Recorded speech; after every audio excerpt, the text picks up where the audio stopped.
I wanted to be one of the best basketball players to ever play. Anything else that was outside of that lane, I didn't have time for.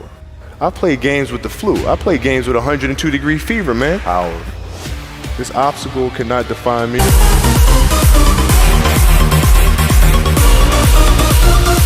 For the game that I love, I'm gonna step away on my own terms, because when I retire, I didn't want to have to say, I wish I would have done more. I would watch Magic play, I'd watch Michael play, and I would see them do these unbelievable things, and I'd say, you know, can I get to that level? I don't know, but let's find out.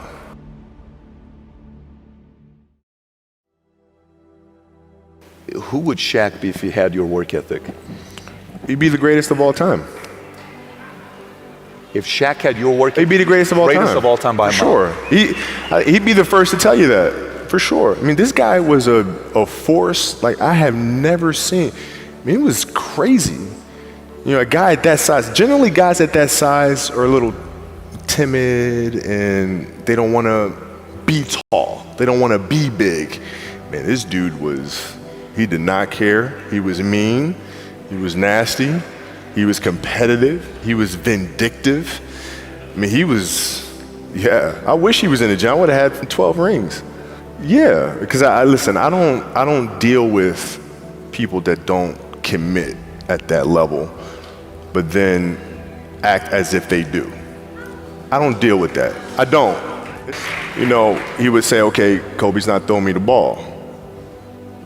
And, you know, media would take it and run with it and all this sort of stuff. And I'm like, well, bruh, if you were in shape, by the time I run down on a fast break and run back and then run down, you're still coming down the first time, bruh.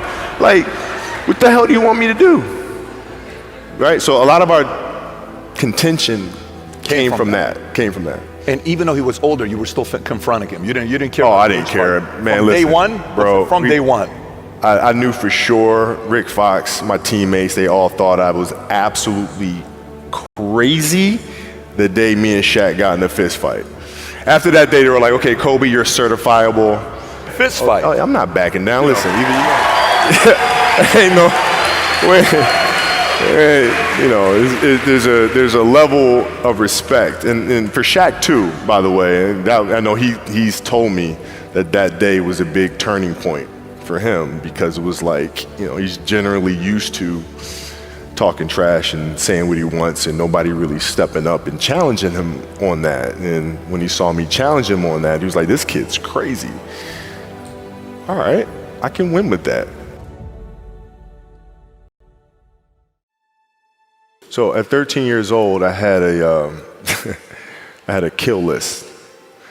And so, you know, they used to do these rankings. It was Street and Smith basketball rankings.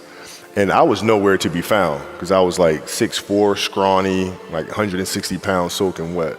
So I was like 57 on the list. And so I would look at 56, 55, all the way up to number 1, who these players are, what club teams they played for. So when we go on an AAU travel circuit, I got to hunt them down. Right? And so that became my mission in high school, is to check off every other person, all those 56 other names, hunt them down and knock them down. So like at 13 years old, I played the longer game, because my game wasn't about being better than you at 13. It was to be better than you when, you know, the chips are really on the line. So when we played at 13, I would size you up and see what your strengths and weaknesses are. How do you approach the game? Are you silly about it? Are you goofy about it? Are you good at it just because you're bigger and stronger than everybody else? Right? Or is there actually thought and skill that you put into it? Right? And when I'd play to my weaknesses. I wouldn't play to my strengths. I played to my weaknesses. Because when you're playing summer basketball, there's so many games. So there's not a lot of skill work being done. So when are you going to get better? Right? When you're playing in competition situations, you're only playing to your strengths. Why? Because you want to win. Right? So what I would do, I was work on the things during those games that I was weak at. Left hand, pull-up jump shot, post game. Right? So I have a strategy. And so then fast forward to when I'm 17 and my game is completely well-rounded, and that player at 13 that I saw at 13 is still doing the same shit at 17, now you got a problem. That's right. okay, I shot 5 air balls on national TV in front of millions of people that cost us the series, and I'm 18, I'm fine, dude.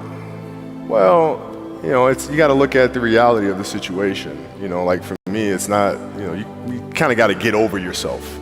Like, it's not about you, man. Like, oh, okay, you feel embarrassed. You're not that important. Like, get over yourself. That's where you go. Get over yourself, right? Like, you're worried about how people may perceive you, and like you're walking around and it's embarrassing because you shot 5 air balls. Get over yourself, right? And then after that, it's okay, well, why did those air balls happen? Got it. High school, year before, we played 35 games, max, right? Week in between, spaced out, plenty of time to rest. In the NBA, it's back to back to back to back to back to back to back. I didn't have the legs. So you look at the shot, every shot was online, but every shot was short, right? I gotta get stronger. I gotta train differently. The weight training program that I'm doing, I gotta tailor it for an 82-game season so that when the playoffs come around, my legs are stronger and that ball gets there. So I look at it with rationale and say, okay, well, the reason why I shot air balls is because my legs aren't there. I go, well, next year they'll be there. That was it. Done. And we had a game against Toronto in 2000, and Vince was tearing the league up. My back was jacked. But like the perception of that, like what? Kobe's missing the game against Toronto and Vince Carter because man, my back was really spasming. But people will be like, what? Oh, he's ducking Vince. Excuse me? No, I don't think so. So I would be in the layup line like, okay, there's a lot of days where, you know, you can rest and recover. Today ain't one of them. Your back can bother you any other day. That shit ain't bothering me today. He gonna have to see me today. Yeah. Amen. Yeah. You're playing against the Golden State Warriors. Score is 107-109. You guys are close to getting into the playoffs. You know exactly what happens in the game. You go up, you're about to take your shot, and then all of a sudden, boom, Achilles happens, right? Friend of mine, Nima, he is here just to listen to you. He played ball. And he told me, he says, Patrick, I don't think you understand. He says, when I tore my Achilles in high school, he says, 4 friends of mine dragged me to my hospital. I was crying from there straight to the hospital. He says, I have no clue how the hell this guy did it.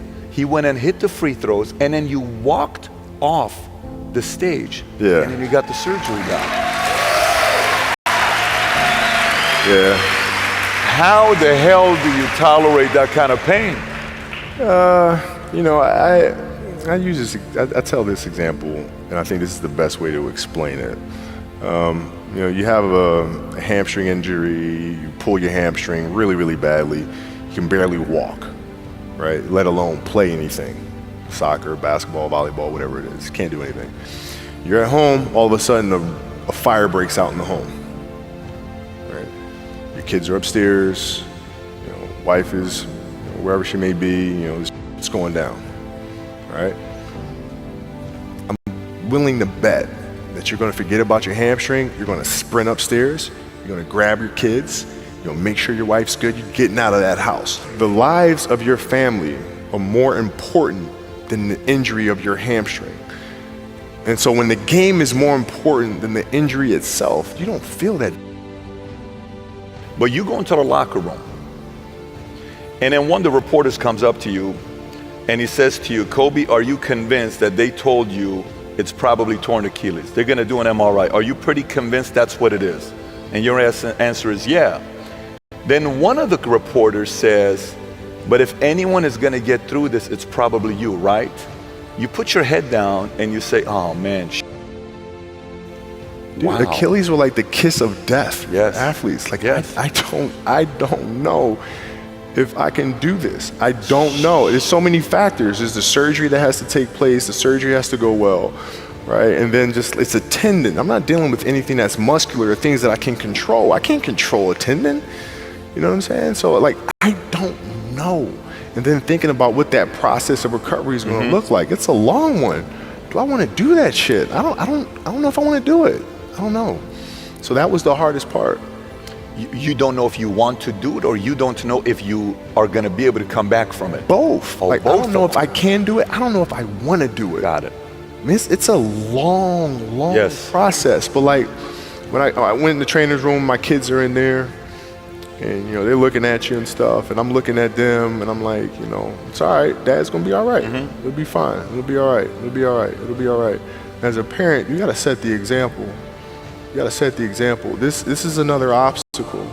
This obstacle cannot define me. It's not gonna cripple me. It's not gonna be responsible for me stepping away for the game that I love. I'm gonna step away on my own terms. And that's when the decision was made that, you know what, I'm doing it. I'm doing it.